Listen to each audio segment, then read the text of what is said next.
welcome to this election coverage series as we continue, right, Sherry, on our unique election coverage for North Dallas, I guess. And today we have a really, really good show, one that I've been waiting for. Last week's show was pretty good. We had HD 67, the Democratic primary candidates. That was exciting. They were very cordial with each other, weren't they? They were. It was nice at the end. They took pictures. Hopefully you guys at the end, we get some pictures with you guys. But it was nice. They all hung around for a little bit. Yeah. It's kind of hard to discern between them, but we got to see a little bit of their personality. So that was really good. And that's what we're trying to do here at Common Ground. So everybody, welcome to this special election coverage with our incumbent, Jared Patterson, HD 106, and the challenger in the Republican primary, James Trombly. Welcome, James. Jared, thanks for joining us today. Okay. Thanks for having us. Oh, my pleasure. We're going to let you just introduce yourselves for a little bit. So, Jared, start off for about a minute, and then we'll give James a bit about yourself. Yeah, absolutely. So I'm Jared Patterson. I'm the current state representative in House District 106. I'm right smack dab in the middle of my freshman term, so I was just elected 2 years ago, 2018. I served one term in the Texas legislature. My wife is Leslie. She is a preschool teacher at a church in Frisco. She taught in public school for 6 years. Stayed at home with our kids for about 9 years, and then now she's back teaching. She's got 10 4-year-olds that she teaches. Wow. We have 3 kids. Just 10? Yeah, I know, right? I couldn't handle it. There's no way. We've got 3 little kids, 9, 6, and 5, Austin, Reagan, and McKinley. And they are at Vaughn Elementary. Our 2 oldest are at Vaughn in Frisco ISD, and our youngest one will be there next year. So. And you're finishing your first term, right? First term in the Texas House, yes. Okay, and James, tell us a little bit about yourself. Yeah, I started off joining the Marine Corps. I spent 4 years with them, 3 combat tours, then 10 years overseas as a contractor after that. I've been married 16 years. I got 2 boys, 14 and 11. My wife is an amazing person. She's truly the American dream. She was born in Mexico. Her family got held up pretty bad with the cartel down there, and her mom brought her and her 7 siblings legally to California, and they all are, contributing citizens and became citizens themselves. It took them like years of fighting to finally stand there and be able to raise their hand and become a United States citizen. Well, congratulations to her. That's great. Yeah, she's definitely my best asset and my better half by far. So, but that's a little about me. We've been in Texas about 13 years here. We moved to Frisco after I was stationed out in Camp Pendleton, California. There was no way we were staying there, and so that's what brought us here. Wow. So again, thank you for your service to this country. We appreciate that. And that's an exciting story. I'm going to start out right in the beginning then. I'll present this to you, James. So you're both Republicans and Jared's been in it for 1 term. And for the most part, I guess people have seemed pretty happy with him. But obviously you want to challenge his position. What do you see that Jared hasn't done in office that you would like to do instead? Yeah, so a lot of things when we looked at the last session, obviously it was a purple session across the board. We didn't really get the big problems that we need solved, right? I mean, you want to talk property tax reform. We're still paying more in taxes here in Denton County on average, right? So that wasn't a solution. We're still getting families getting taxed out of their homes. We look at, the constitutional carry, securing our border, pro-life. I mean, these are all bills that couldn't even make it to the floor. And everyone's talking about how the Democrats are our biggest threat. It really isn't. Right now, our biggest threat to the Republican Party are the rhinos inside of it. The ones that are not fighting to make sure that we get our Republican priorities passed. Now, so when we started looking at the record, we saw, Jared came out of last session, and he talked about how great a session it was, and we all know it wasn't. It really concerned us when he was talking about being the Democrats' favorite freshman. How he mentioned, one of his best friends in the House was Representative Gonzalez, which she is a, pro-abortion, open border socialist Democrat. And so when we start wondering why we can't get Republican priorities passed, is because we don't have people really fighting for our priorities, right? So there was a couple things through the last session that, we saw the votes we didn't like. He voted to raise our budget. I hate to interrupt you. There's a lot there. So sorry. I don't, there's a lot of topics. So one of the ones that I brought out, I'd like to ask Jared about is, I guess you're alluding to the fact that you think he's a rhino, but he was voted, I believe, and correct me if I'm wrong, the number 8 most conservative Republican in the House. So is that something that you run across, Jared, that are you, or is it just your competitor that thinks you're a rhino, or is that something that you need to compete against? Because I don't want to take your answer, but I know that you have reached across the aisle, and there are mixed feelings about that from, both sides. Some people like that, some people don't. Obviously, very conservative Republicans want to stay very focused, and some are okay. So I'll let you answer that part of it. Yeah, and then I'm going to have to say something. Okay, for sure. Yeah, I mean, I think James is absolutely right about one thing, and that is that a lot of times the problem is not with the Democrats. A lot of time the problem is with the Republican Party. We have a lot of Republicans that go down there and campaign on one thing, and then when they get down there, they do something completely different. And they don't support the things that they told the voters that they would support. They don't support the things in the party platform. I'm not one of those Republicans. I went down there and I did exactly what I said I would do. I co-authored major pieces of legislation that are priorities for the grassroots Republicans in the state of Texas, like constitutional carry, like the heartbeat bill, like banning red light cameras, and a host of other things. And so I co-authored those bills. Now, they didn't get as far as I would have liked to have seen them. We did pass banning red light cameras, but a couple of those bills didn't get as far as I would like to have seen them. But I don't control every single aspect of the Texas House. I will say this. We did solve some big problems this year. We had a very successful session as it relates to the number one priority of Texans, and that was property tax reform. And I'm sure we'll have time to get into that later in the show, but the details of property tax reform. That was the most substantial change to our property tax system since the 1980s. And so that was a huge win for voters. So do you want to say something before I ask a follow-up? No, because I'm sitting in my brain trying to figure out how I'm going to deliver James, based on what Jared said, that he feels, of course, that it was a very successful session, and you obviously have some doubts, and that's why you're running. What do you have to say about the reduction in property tax? Because you did mention that in your open. Well, actually, the way I'd like to hear that answer is what would you do differently? Because that's in my head, and I think a lot of voters is I get where you're coming from as far as Republican ideals, but at the same time, is that successful right now? All things considered. Is it possible right now, all things considered? And if so, what does it look like? The property tax reform, we see it more as addressing a symptom and not the problem. As I said before, we're still paying more in taxes on average in Denton County than we did before. So what we need to do is actually have the property tax reduction into it. And our first thing that we want to do for the district is eliminate the appraisal districts. All right, because we feel that right there is an immediate solution that's going to freeze the property taxes from growing and taxing families out of their homes. And at that point, it's also going to change the light on what the real issues are, because the cities do control the property taxes amount, right, the percentage of it. But right now, everybody blames the appraisal districts. Well, rightfully so, because we have unelected, faceless bureaucrats that get to determine the value of our home and then send us a surprise bill at the end of the year. So what would you do differently, as Sherry said? So you're UNC legislator Patterson, and I'm not saying you will, but you do, and you're in there, and now you get to call the shot. You want, this is one of the top priorities for you. What are you going to introduce as legislature to fix that? And the first thing we want to do is eliminate the appraisal districts, and then we need to start tackling the property taxes. They're just out of control at this point. So we do need to hit it in more the symptom and more the base of it. All right, so how do you answer that? Yeah, a few things on that. First of all, as soon as you pass a piece of legislation, it doesn't go into effect immediately. A lot of things that we did last session go into effect in 2020 and in 2021. So if you look at the caps, for example, let me back up just a second. So if you put all of this in context, let's put it all in context. In 2017, they tried to pass property tax reform in the Texas House and in the Texas Senate. It was a number one priority for Texans 2 years ago, as it's been for a long time. The Senate was stuck at reducing the amount of property taxes that local governments can raise from 8% down to 4%. The House was stuck at 6%. So the previous law was they could raise your residential property taxes by 8%. Senate wanted to go to 4%. House wanted to go to 6%. They were at a stalemate.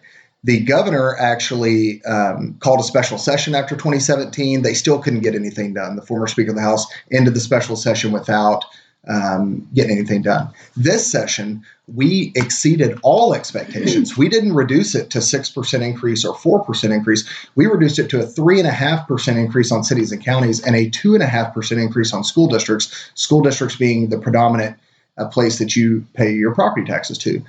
Keep in mind, the state of Texas does not set any property tax rates in the state of Texas, but we build the framework in which that they can work around. So we reduce that dramatically lower than what anyone thought that we would have going into session. And on top of it, the cherry on top was we put $5 billion worth of property tax relief out of HB3, which if you live in Frisco ISD, I voted to reduce and actually co-authored the bill to reduce your property tax rate by 11 cents this year. So if you look at your tax statement that you got in April of 2019, and you look at the check that you had to write in the end of 2019, due January 31st of this year, it was lower by 11 cents on your school district property tax rate because of a bill that I passed.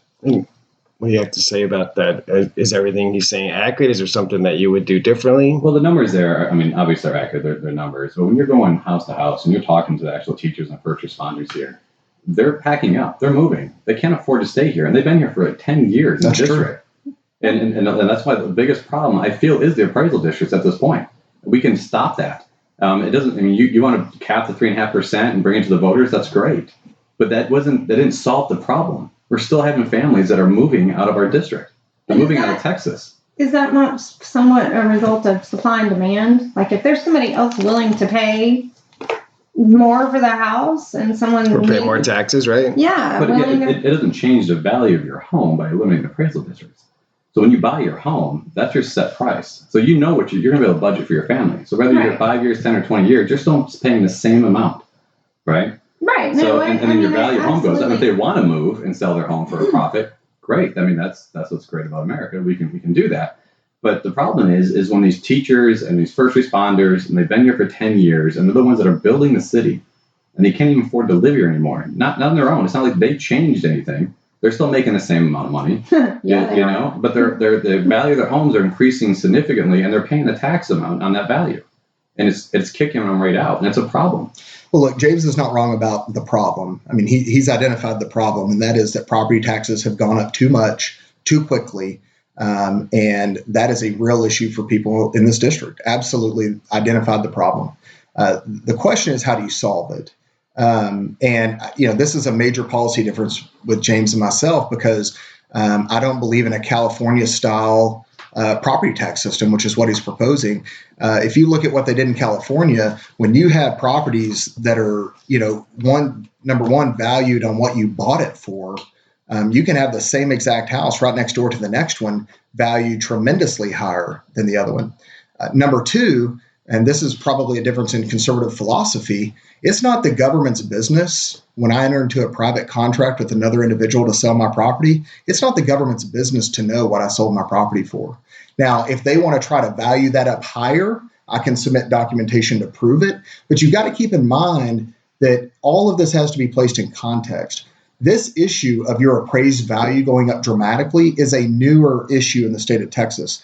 I remember when I bought my first home in Texas, the appraised value was significantly lower than what I gave for it.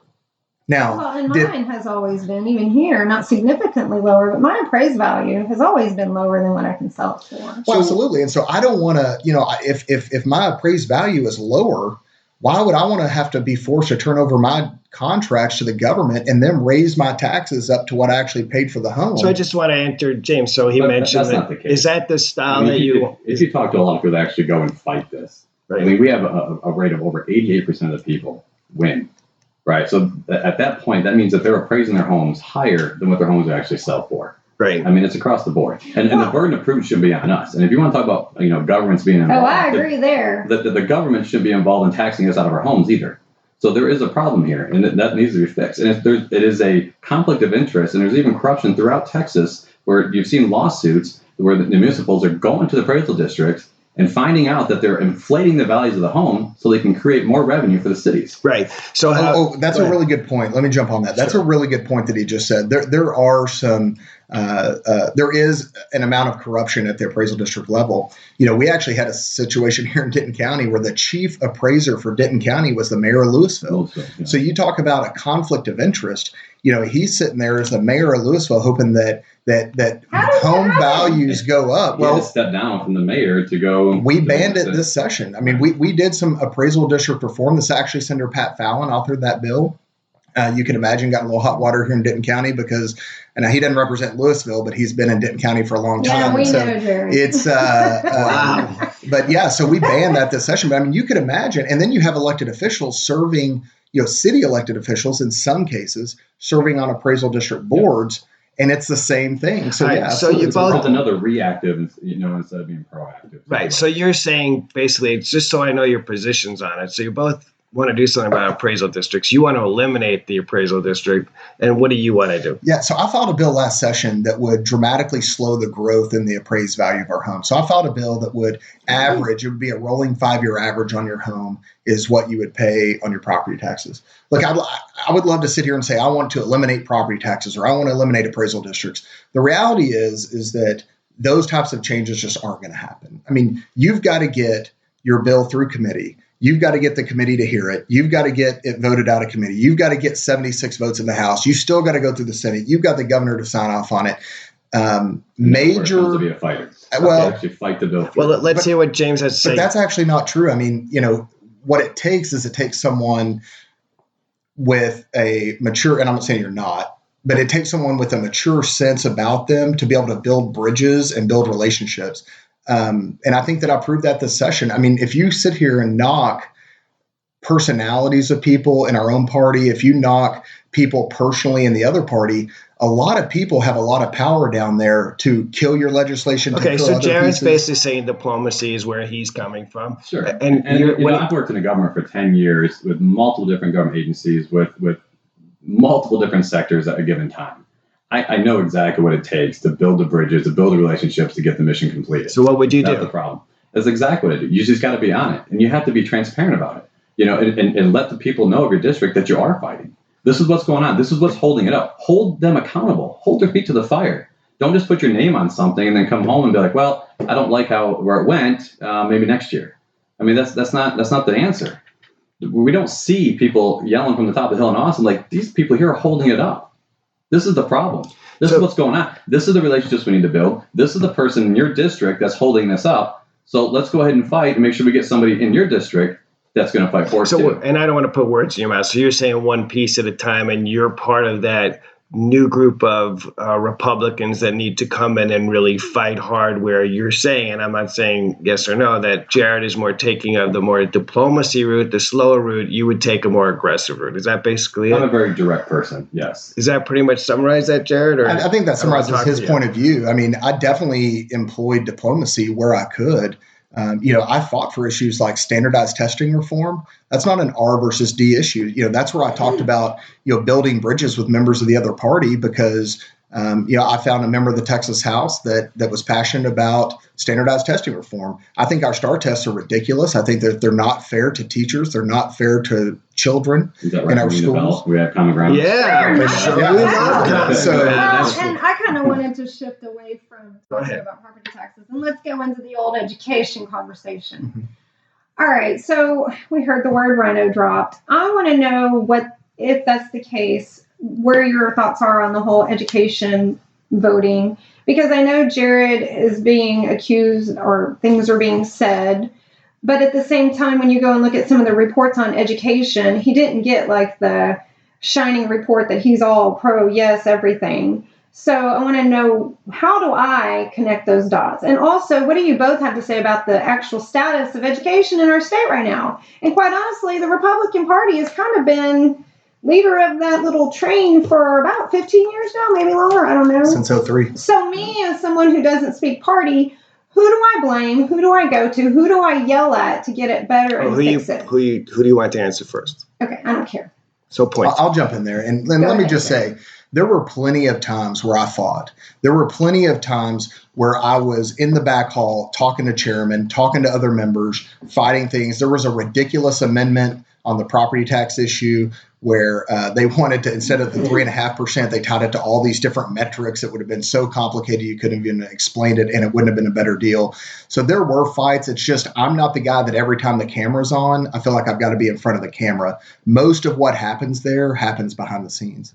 But talking about education there specifically, we had the best session ever for public education in the state of Texas's history. I mean, we spent $11 billion on pumping it into the public education system, $5 billion of which went to property tax relief.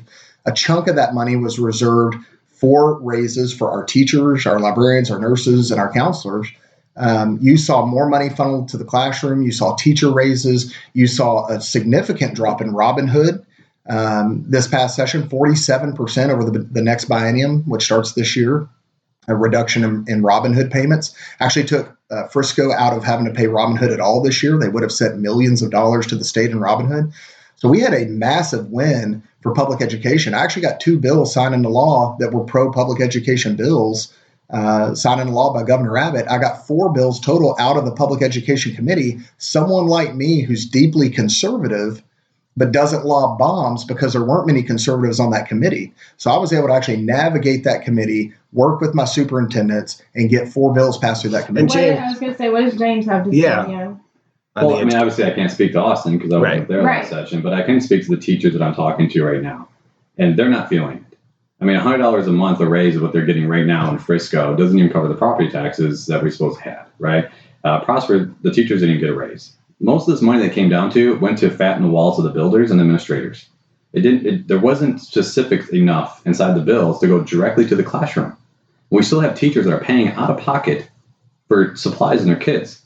And it's ridiculous. We still got teachers that can't afford to live here. I mean, our district here has some of the greatest school districts in Texas. We're going to lose that. We're going to lose that because we're losing the teachers. They're moving out. I mean, we had a lot of Frisco ISD teachers move to Prosper. We have people from Prosper, they're moving up to the Sherman area. They have to get out because they have to get away from the taxes. Right? So these bills that we're doing, it's great to pump around $11 billion, $5 billion, whatever it may be, but it didn't go directly to the classrooms where it should. It gets filtered through the administrators. By the time it gets to the teachers, they're left with scraps, and they're not feeling it. I mean, they are literally having to move out of their homes, out of these districts. We're not being specific enough in these bills and helping the teachers and helping the students and helping reform the education side of it. That's what we need to do. Sounds like James needs to run for school board in Frisco then. I mean, here's the bottom line. We made sure that 30% of the money that went into that bill to each school district had to go to the classroom. So that means more money for teachers and all that. It didn't get held up in the administrative level. Now, if the additional money got held up in the administrative level, then that's on the school board. Is there any audit process that was implemented at all? Yeah, there's several components. Actually, in talking about audits, if the school district is going to raise your taxes moving forward, they actually have to have an efficiency audit now to make sure that they're spending the money wisely. Right, that I heard. But I'm saying as far as spending the money from that bill. Yeah, absolutely. I mean, it's law. It's law in the bill. So, I mean, look, the state of Texas does not micromanage each individual school district specifically. We have an elected board of representatives that serves on a school board that does that. All we can do is craft the law and build a law to make it say a certain thing. If they don't go by the law, then that's where we come in and we can reprimand them. Look at what is happening in Houston ISD right now. The state of Texas is taking over Houston ISD because they have drastically failed the children in that district. Would you have put any safeguards in? Is that what you're saying, James, that you would have put some parameters in to safeguard where the spending is that the legislature didn't do? Oh, absolutely. I mean, that's what we have to do. We can't just give them the buckets of money to the school administrators because, again, we're not seeing it go all the way where it's supposed to. And, as a state rep and as a representative of this district, you can get involved in that. Right? There's no reason why you can't get involved into the school systems and into the ISDs, into the city councils, and making sure, hold them accountable. Again, it's about holding people's feet to the fire, make sure they're doing what they're supposed to be doing. When we look at it and we see brand new administration, but and you're right, it is the school board, and that is an issue of it. But again, it's one of those things. Why are we not getting more involved in that and making sure they're doing what they're supposed to do and help our teachers? Now that's the issues I have. Again, it comes down to the lack of fight. Is that extra step. When you go in there and just, co-authored or you check the box somewhere, and I get it, that's not enough. As I sit today, I still don't have constitutional carry. Our border's still not secured. We're still having a higher budget. I'm still paying more in taxes. I mean, we're not seeing results. And we literally have had the majority in the House and the Senate and the governor's office for years now. But do you think maybe, is that because of the people that are there doing the job, or do you think it's because the people that are doing their job are actually reflecting what the public wants? Because talking about constitutional carry, as a voter, I get frustrated because I don't understand. And maybe you two being Republicans can tell me how to understand this. So I don't want my state to tell me what to do when it comes to being able to carry a firearm into a private entity owned by someone else. Mm-hmm. But I do want them to tell me what they can and can't do when that private entity has the ability to not sell a cake to a certain person. What do I do with that? Because it's the same mentality, flip-flop, right? No, I mean, I don't agree with that. I mean, I think that, if I'm running my business, that I should be able to run my business in accordance with my religious beliefs, which is what you brought up. Absolutely. So, if I'm running a business that has a level of artistic ability to it, cake making or whatever, and someone brings me, selling socks. Yeah, but I'm just saying, I mean, I'm using the example that you gave. Someone brings something that I don't agree with in my religion, I should be able to refuse that service for my professional services to be rendered in that manner that goes against my religious that. beliefs. What if that same religion doesn't support that whole firearm situation? Then they don't have to carry one. No, they don't have to carry one. And the other thing is, saying, don't they have the right to refuse the ability to enter their absolutely. I said, look, your property. Sure, look, my right to carry does not take away your private property rights. If you don't want me to carry on your private property, then I shouldn't be allowed to carry it. And if outside of the Hateful Eight, echo chamber on some of the Frisco politics Facebook groups who get my position. He said that, not us. Who get my position wrong on this nonstop. Got it. Sure. That's just not true. What constitutional carry is it says the Constitution states that you have the right to keep and bear arms and that it shall not be infringed. Moreover, Article 1, Section 23 of the state's Constitution says that the state has the only authority that the state has on regulating arms is the wearing of arms. So the state of Texas doesn't even have the authority to regulate your guns other than the wearing of arms. So is that what you're talking about, James, about the Constitution carry, about wearing your arms? Yeah, and there are some, the processes of actually getting your license and the fees. I mean, a lot of that, whether it be true or not, I mean, I know the most common reason why we started doing licensing and fees was to, segregate from the poor communities, right? Because they couldn't do it. Kind of like back in the day with the voting tax, right? Mm-hmm. It's kind of the same thing. So why are we restricting some people who can afford it and other people can't? So you're making it more like Oklahoma? Is that it? I'm not familiar with Oklahoma's laws. We don't hear about that. Yeah, it's not. I'm just saying. Right. I don't think we're the nation of Texas. That's right. Yeah, that's right. That's right. Secession. Did someone say secession? Yeah. Right. But we're continuing to see, just minor advances against our Second Amendment. I mean, there's a reason why the counties are making themselves Second Amendment sanctuary cities, right, or counties, because they see the writing on the wall. They see where our House and Senate and governor's office is going. I mean, that should never be a discussion. Why are counties doing that? Texas as a whole should be doing it. Are you questioning anything that legislator Patterson did that was against those Second Amendment rights? Is that part of the reason why you're running, or you just think as a state we should be doing more? As a state, I mean, we definitely should be doing red flag law committees. Okay. I mean, that to me was insane that even came up.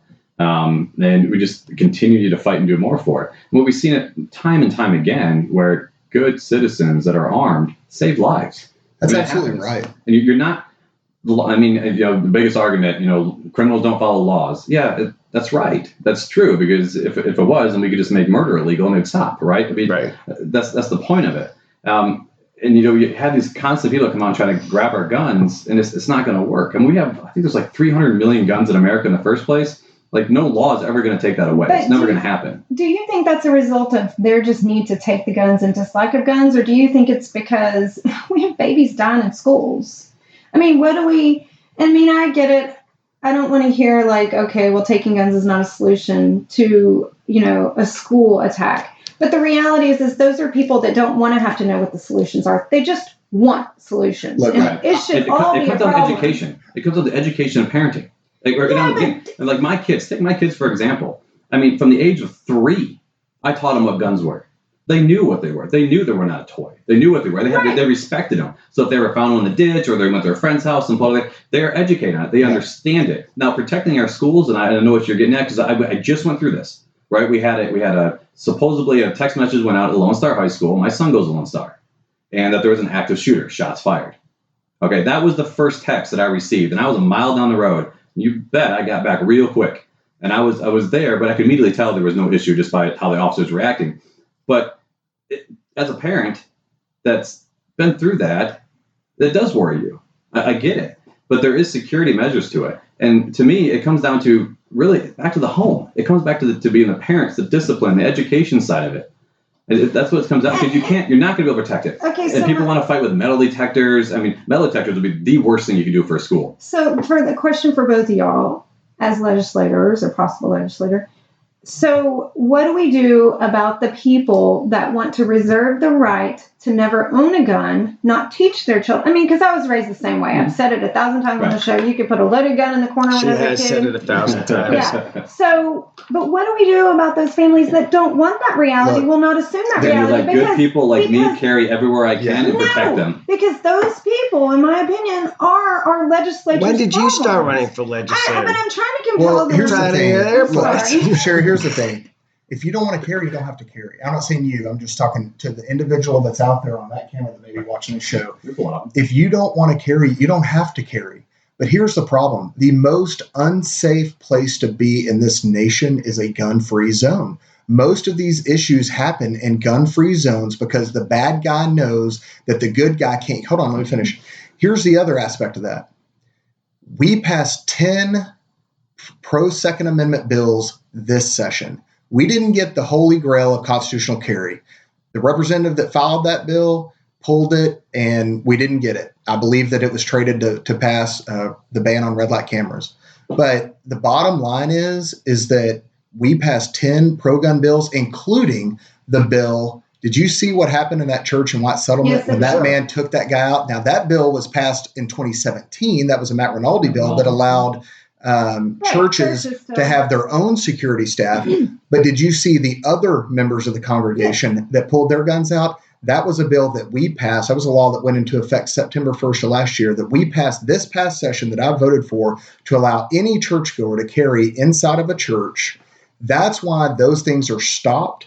The length of time of a mass shooting it ends when the next gun shows up. And that's the bottom line. And that's the part that the left has a problem acknowledging, is that the good guy with the gun stops the bad guy with the gun. I understand that. I understand that. I'm not trying to pose the question of should we have guns or not. Mm-hmm. I'm trying to pose the question of responsible gun legislature, because you said no to red flag laws. Look, I have to give my driver's license to get a box of Sudafed at CVS. That's not your right. It's not your right to have a box of Sudafed. It is your right to keep and bear arms in the Constitution. Right. Yeah, there's nothing in the Constitution that says about Sudafed. I actually did read that in an article. I am not the sort. I get it, y'all. Trust me, I do. But the reality is we as humans and adults, when we sit here, my hometown is Santa Fe, Texas. Mm-hmm. When we sit here and we see a problem, that's why I'm trying to pose responsible legislature. Look, Santa Fe High School, that shooting happens. I had just won the Republican primary that year. I immediately held a roundtable discussion with superintendents, with law enforcement officers, and other experts in that community to say, what can we do to improve safety in our schools? And to a person, each one of them pointed to mental health. Each one of them pointed to these things and saying, look, there's a lot of different things, but the bottom line is we don't need the state of Texas telling us exactly what each school district should do. We need the resources for training and those types of things. And that's what we did this session. We passed a massive overhaul to school safety this session, Senate Bill 11. And, that was a big win for that Dr. Greg Bonin, who carried that bill. He represents Santa Fe High School. Let's hold it there, because that's a great place to stop. We're going to take a hard break, even though we're not leaving, so you guys are still live. Yeah. So we're going to talk about our sponsors right now. Well, not live. That's like two things that we agree on. There you go. We're going to talk about a couple of those things, but our show is sponsored by a couple of great sponsors. You guys don't want to know about this living here in this great part of the state. Is Elevated Roofing. These storms, right?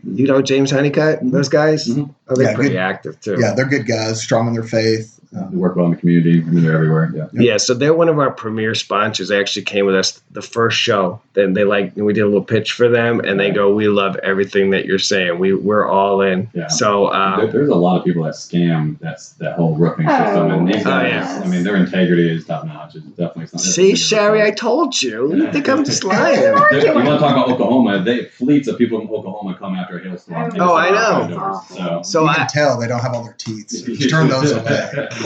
I used Elevated Roofing on my own home, and they are the most ethical, genuine people I've ever met, probably in business, what they do, and they go over the top to make sure that you were totally satisfied. You have to. You won't be in business long. One of the early stories I said is we started the roof tile in the back of my house, and my wife said, honey, I don't like the color. I'm like, are you kidding me? They're like, they have like 200. You're crazy. And they came over, they took it all down, and they didn't complain or do anything. They gave her what she wanted. It was just incredible. So if you're looking for a good roofing company, they also do the gutters, they do the painting, they do everything. I told Sherry, you should use elevated painting for your house. But anyway. Is that a knock on your house? Well, yeah. We won't talk about that. Yeah, we're not going to talk about that. But contact Elevated Roofing at 469-200-0582.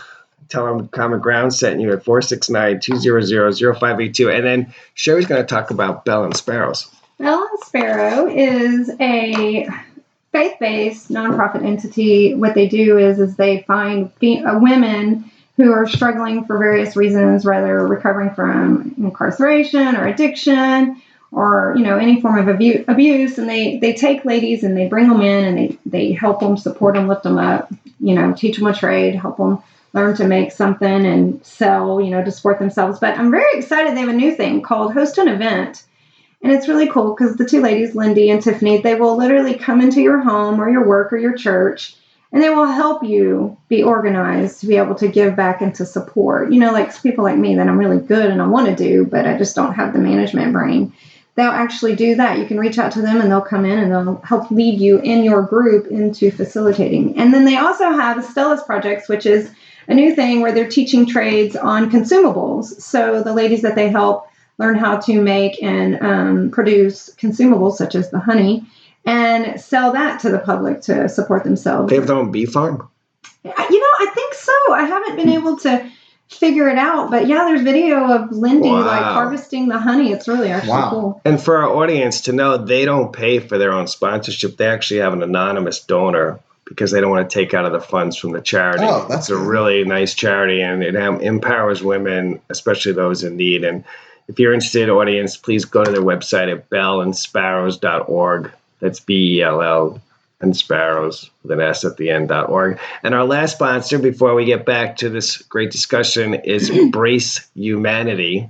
Brace Humanity, they create men's and women's bracelets. And now that Valentine's Day is right around the corner, if you go to bracehumanity.com and you put in the promo line common, you get 25% off. I didn't know that. That's right. Do I get to use that? Yes, you can. The Make-A-Wish one and some of the other ones. That's right. And they support Make-A-Wish Foundation. They give back to charity as well, but they have great Napa leather, Stingray leather, cool. Yacht ropes. My wife actually has one. Oh, that's right. Leather. Yeah. Just still wear it a lot. I want to get the red one. It's really cool. And the new fluted clasps are really cool. It's a unique thing. Like, you don't see it everywhere. Thanks, Jared. Yeah, it's pretty neat. Helping our sponsors out. So bracehumanity.com and put in the promo word common for Common Ground TX.com. And last thing I wanted to say is for our audience, our podcasts are now available on Spotify. So if you want to hear, we have 13 episodes up there if you missed any of those, and you can also hear them on podcast at commongroundtx.com. So we are back with Legislator Jared Patterson and his challenger, James Trombly, having a nice discussion, by the way. Thank you. I want to talk about that mental health bill since you brought it up. Mm-hmm. So it was great that we're concerned about, the mental health in the school district to a point, but aren't we infringing on personal rights, which is a real Republican thing for me, getting the state involved in what they're going to allow school districts to interview and determine what's good for my child from that mental health bill. So, Jared, since you were part of that, why don't you discuss that? I'm glad that you brought that up because there's a lot of misconceptions about this piece of legislation. First and foremost, it was two separate bills. Senate Bill 10 was the main mental health bill, and then Senate Bill 11 was a school safety bill. Senate Bill 10 died on the House floor. They brought back parts of it and attached as an amendment to Senate Bill 11, and that's how it all happened. So it was just parts of it. It wasn't all of Senate Bill 10. I was originally going and planning to vote against Senate Bill 10 in and of itself and voting for Senate Bill 11 because I believe so strongly in all the school safety resources that we provided in Senate Bill 11.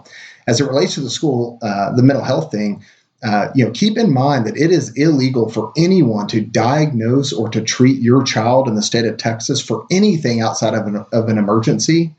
And so, if you have a car wreck, your arm's chopped off, they can treat your child without getting your consent. Right. But anything else, they cannot diagnose or treat your child without your consent. So really what we did, Frisco ISD is so far ahead of the game. And I know you had a big part of that, Steve, but Frisco ISD is so far ahead of the game from many other school districts in the state of Texas. They already have licensed psychiatrists on staff. They already have an outpatient mental health facility that they have as a vendor to the school district, so that if parents want to take advantage of those resources, they can. Now, what we did in that bill in large part was kind of mimic a lot of what Frisco ISD already has in place to other school districts around the state. So I'm certainly not in favor of infringing on any parental rights, and that's not what happened in this bill. And what do you think about those two bills, James? So from my understanding, I mean, it does, right? It's basically red flag your child in school and then put them in different programs, and that's kind of some of the writing of the SB 10. Now, that does put government into your lives. It does take some of the parental controls away from the parents. So it is something we're more looking into and see if maybe we can tweak it or change it or get it back out there. Because when it comes down to it, when government starts getting more involved in your life, or more regulations goes into it, you can almost guarantee I'm going to be 100% against it, right? And that's what we're seeing here. We're seeing more of the stretch of Austin, more of the bills coming into our homes, and that's what we need to stop.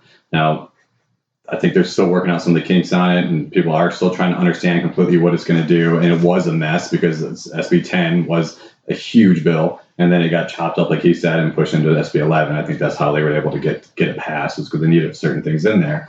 But no, I don't like the idea of taking the control away from the parent. Well, let me jump on that, because one of the things that I worked very hard with Representative Steve Toth from north of the Houston area, we were deeply concerned about some of the language that would require school districts to also discuss, quote, healthy relationships with students. And I think if you see what's happening in Austin ISD, the sex ed curriculum that was developed by Planned Parenthood that goes, it's insane. So we, this last session, we barred the local governments from contracting with abortion providers. Planned Parenthood, obviously the largest abortion provider in the United States. They have a sex ed curriculum that they were selling to school districts. So because of the law that we passed saying that you couldn't contract with them, instead of selling it, Austin ISD just was allowed to plagiarize their sex ed curriculum, which does a host of things that most people don't think is even appropriate to teach children in the first, second, and third grade about some of these wild. I know what you're speaking of. So here's the deal.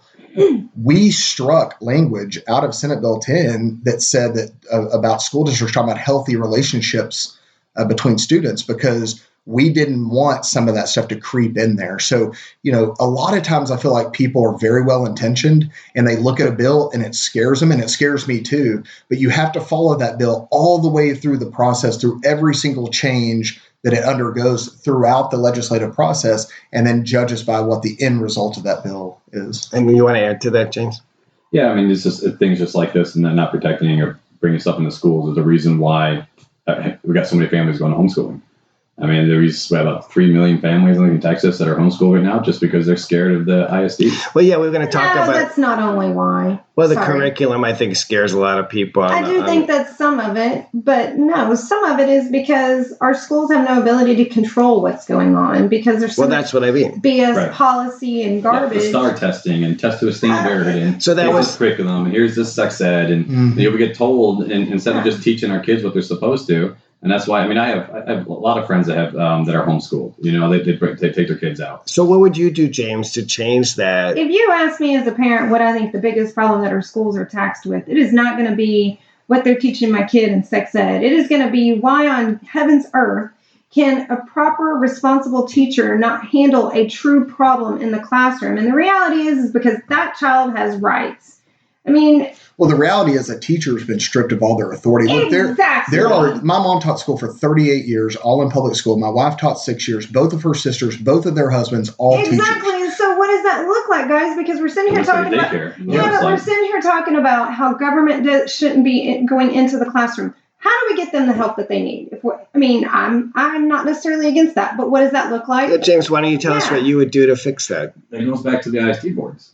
I mean, we need to go in there. So can't you set parameters at the state level for for example, the curriculum? There is, and I was on the school board, and there's no quote unquote Common Core, but we know that it makes its way in because of the textbooks that are purchased through the state. So how do we really protect the curriculum that the state really wants to provide instead of, these watered down situations that I hear about and the tactics that go on? So I'll let James answer first, then we'll hear what Jared has. So a couple situations, I've got kids in school, right? I mean, they're in Phillips and Lone Star. So we see this. You got a few kids. Good football team. They are. Yeah, and great band. Right. An amazing band, actually. Yep. But we've seen it. There's kids in the class that are completely disruptive, and the teachers can't do anything about it, and it hurts the entire class.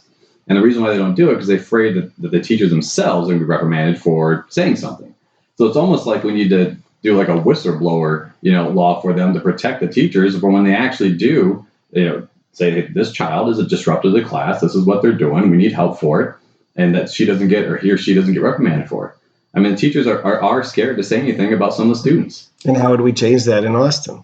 How can we? It'd have some kind of bill of the effect of a whistleblower. Something similar to that. And Jerry? I've been really involved in, different elections on the local level. And I know James has a lot of opinions here on property taxes at the city level, on different policies that our school district should do and all that. The problem is that he just doesn't have a history of supporting any candidates that would affect that change. I mean, the bottom line is that, I go and I vote and I support conservative candidates and I donate money to Republican candidates and conservatives and I show up at the polls and I vote. And James has never voted in his life. I mean, you look at the opinions that he has about, what should happen on the city level, what should happen in the state level, what should happen. Where were those opinions, over the course of the last year or two when he was here in Frisco and all these things were going on? You look at the constitutional election that we had last November.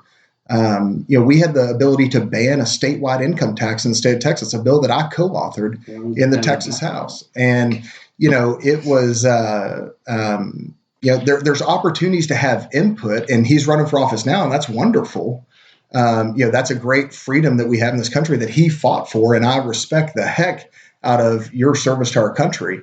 But you can also show up at the polls and vote and get your opinion from I was going to say, I need to know about this pat on the back bill. Well, besides the pat on the back bill, why don't you answer the first part? I guess Look, I spent 14 years overseas, 14 years of straight deployments. I have over 9 years of actual on-ground time in a combat zone during combat operations. My schedule was I'd be home for 30 to 45 days and then 3 to 6 months overseas. That was my schedule for 14 years. So I wasn't involved here. Right, I was part of what I would consider a group project. God put me on that path to serve my country, and that was my project. That's what I was doing. I was doing honorably with integrity, courage, and commitment, just to come home to find out the other members of our group were not. I mean, a lot of them were selling off this very freedom that we're fighting for. And immediately when I came home, I came home because my mom was diagnosed with terminal cancer, and that's why I quit my job overseas. And we talked about it earlier. She passed in 2017, and when I did come back to the community and actually planted here. I'm sorry to hear that. Thank you. I did start getting involved in the community immediately because, I want people to understand that just because we separate from the service, my drive and passion to serve others doesn't separate from me. So I started getting involved in the American Legion, which I'm an officer on, the VFW, local nonprofits. I worked with the Dallas VA. I did some stuff with the homeless veterans. I worked with transitioning veterans into the civilian world. I did start getting involved, and that's where I started seeing the politics, because the politics, they're in everything, right? It doesn't matter what you do, you eventually get there. Then we started looking at the bigger picture of there is an issue here.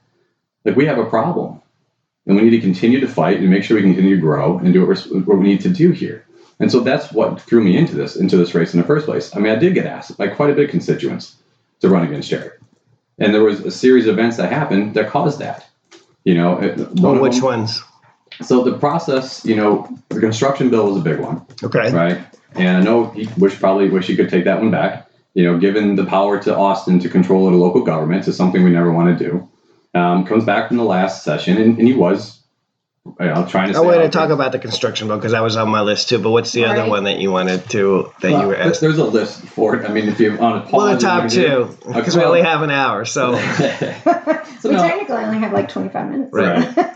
So he did come out of the session, and he was bragging about how great a session it was when it wasn't. We didn't get the meaty stuff that we wanted to, and there's no reason not to because we own the House and the Senate and the governor's office. So what else would you have liked to see besides the constitutional carry? You mentioned that one. What else was the other one? Right. Well, still the reason why we decided to get into this race, a lot of constituents were bothered, as I am, about, again, him being the Democrats' favorite freshman. His best friend is one of the Democrats in the House, and then the support of Dennis Bonnen across the ranks. Okay. I mean, we saw that's a handful. So let's start first with the construction bill. We'll give you a minute to answer that because I want to hear about this other stuff too. James talks about all these people from the district that encouraged him to come back and run, but he was running against Lynn Stuckey over in Denton, pretending that he lived in Denton and was running against Lynn Stuckey, trashing him terribly, saying terribly personal things about his relationship with his wife, which couldn't be further from the truth, saying things about his business. Well, let's stay there. Hold on. This gets there.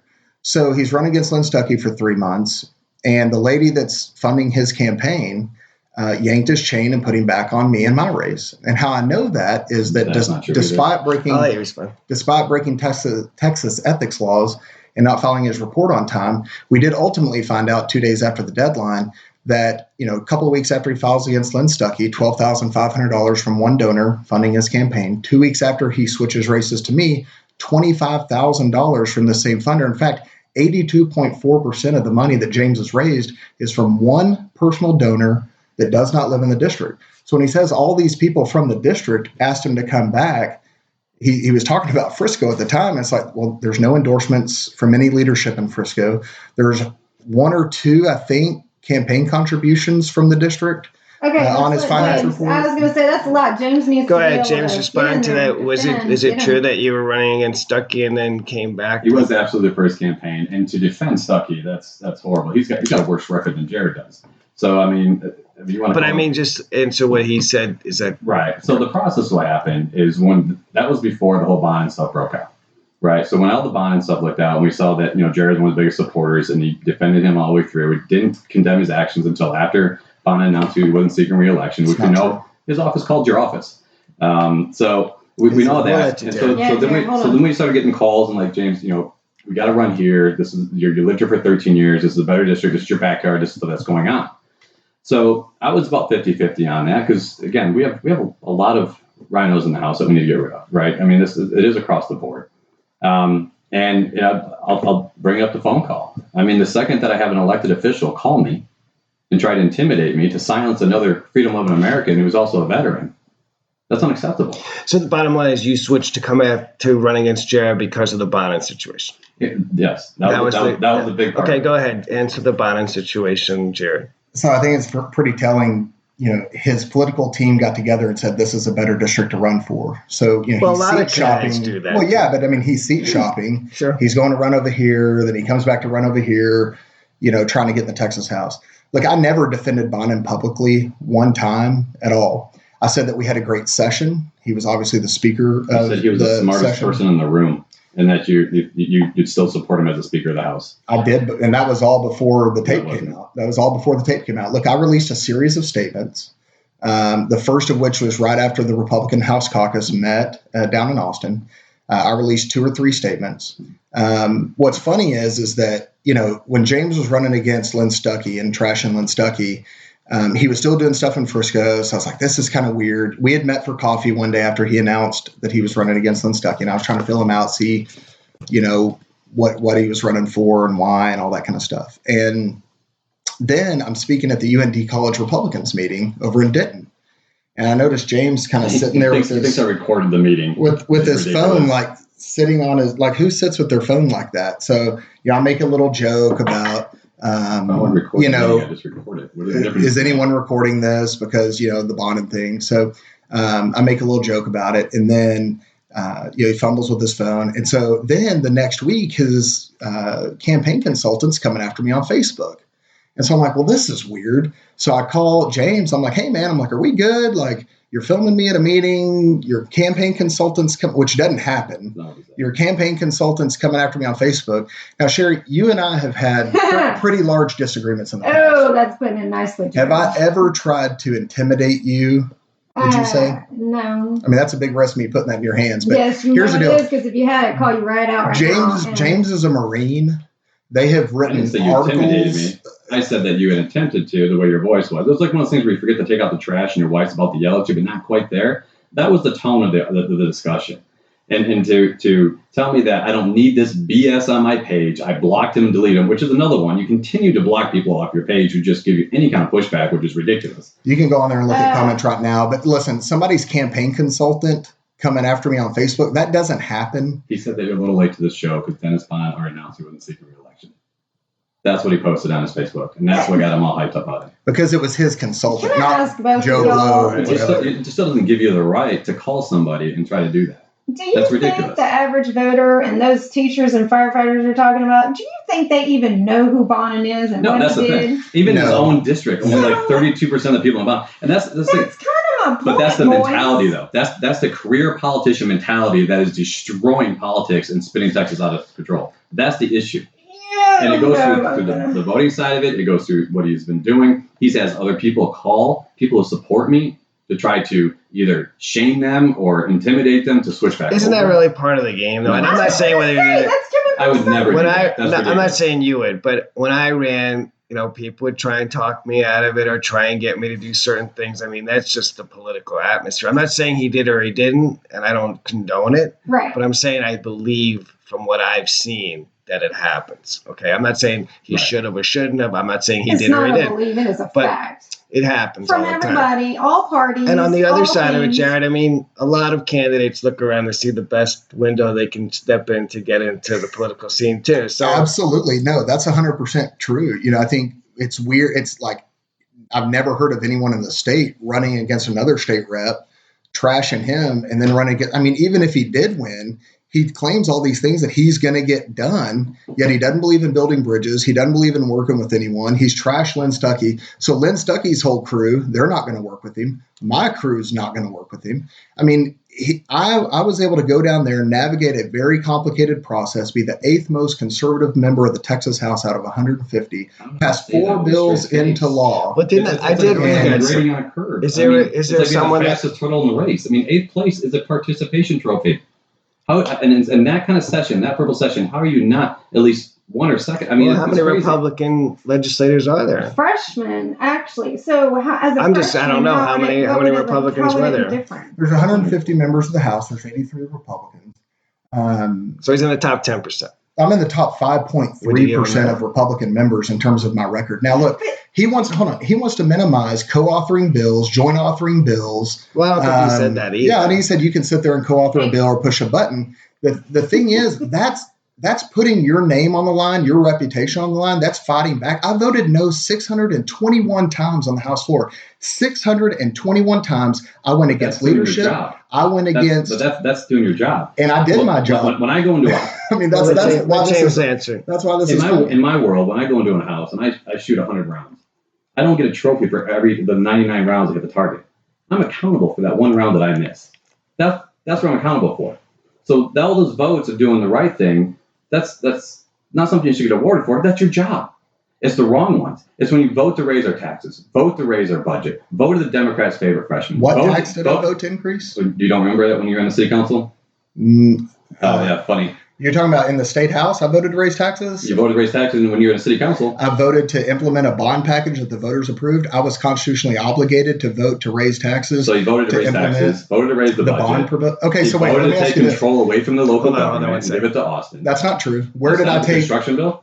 That's not giving control to Austin. You know what we did to local governments? I'm a former city council member. I know that government closest to the people is best. We didn't centralize government in Austin. We gave power back to the people. What we said is that local governments can't discriminate you based on your religious beliefs. What we said is that local governments can't fund abortion providers because people don't want that. What we said is local governments. What we said. Okay. Y'all don't even get me started. We'll need another hour for that. James just hit the nail on the head. I went down to Austin and I did not solve every issue that ails us as a state. I'll raise my right hand and say I agree with that statement. Newsflash to both of y'all, you're never going to rid abortion in any state. I don't think he means just abortion. He means in general he didn't come down to Austin. I know, but he said we're still having abortions in Texas. Right. I don't care what laws you pass. We're always going to have them, in my opinion. Unfortunately, we're getting close to the end of the show. So I'm going to give each one of you a couple minutes to just say a little bit about yourself. And you should really say, and I'm not telling you how to say it, but what separates you from each other so that our audience could say, you know what, okay, I heard what they had to say and this guy said this and that guy said that. So, James, why don't you start out? Thank you again for being with us today, and just give us a couple minutes of summary about you and your campaign. Sure. Again, about me, I'm not a career politician. This isn't something I ever thought I'd be into. I feel like it's a service that I need to step up and do, just like the rest of my life. I mean, I have a career, a proven career of service, and this is something I really is passionate about. And I'm doing it because, again, it's the politics at our front door, right? That's what matters. It's the taxes. It's what affects us at our driveway, our front door. All right, we talked about bonding earlier. Most people don't know about that. I get that. But we need to do more for our district, and I'm fighting to get that appraisal district taken care of. We need to stop having good families being taxed right out of their home. I mean, it's happening. It's not something I'm making up. It's happening every single day, and that's a big part of it. Now, I am a fighter, and that's what I plan on doing. And building bridges and doing relationships, getting things done. That's what I've been doing for 14 years in some of the most biggest government agencies that we have in the United States. Right? I do know what it's like. I do know what it's like to be in the trenches, having 50 different bosses and trying to get something through. Like I get it. I know how that works. Appeasement isn't always the answer for that. So the biggest thing to me is, again, I'm not a career politician. I didn't check all the boxes for the last 14 years to advance my political career. I'm here for the people. I'm tired of seeing the way our state is going, the way America is going, and I want to make sure that when my kids have the ability to grow up in the same Texas that we love today. And that's why I'm running. That's why I'm passionate about this. Okay, and if people want to know more about you, where can they find that information? Absolutely. You can go to my website, tromblyfortexas.com. We're also on Facebook. You can just look up Trombly for Texas as well. Okay, great. And Jared Patterson, tell us your summary of 2 minutes. Thank you again for coming on. Yeah, thanks for having us. I think it was a good debate, or actually a good discussion. I mean, I think that what you saw is that there really aren't that many disagreements that we have on the issues, other than he wants the government to be in your business on selling your property and have a California-style property tax system, and I don't. I went down to Austin. I served my first term. I'm not a career politician. I'm in the middle of my first term in the Texas House. I did exactly what I said I would do. I campaigned as a deeply conservative individual, as a lifelong Republican. I was the 8th most conservative member of the Texas House. Out of 150, the top 5.3% of members. I fought for conservative issues. I voted to lower your property taxes in Frisco ISD by 11 cents. I voted to better fund our public schools. I voted for the most substantial overhaul to our property tax system in a generation. I voted to spend $800 million on border security. I voted to ban taxpayer-funded abortions. I voted for more than 10 bills related to the Second Amendment. Strengthening that. We have the strongest campus free speech bill now as a result of this last session. We really struck a chord on human trafficking this session, increasing awareness, increasing training, increasing penalties for those who traffic. We increased religious liberties for people. We spent a lot of money on cancer research this session. So we did a lot of good things this session, and that's my record. That's what I did, and I'm proud of what I did. And I think where can they find out more about you, Jared? My website is jaredpatterson.net. I spend a lot of time there, and then also you can find on Facebook at facebook.com/jpattersontx. Well, I want to thank James Trombly and Jared Patterson for coming on the show. I think it was a good discussion. Hopefully our audience got a lot out of it. And Sherry, we've got a good one coming up next week, don't we? Why don't you preview that one for our audience? It's going to be the open seat for City Council. Frisco City Council. We have the candidates for the open seat coming on the show. It's place 5. Place 5, Dan Strickland, Ram Maji, Havit Johnston, and Josh Meek. Everybody around one table? Everybody, yeah, we have extra mics that we set up.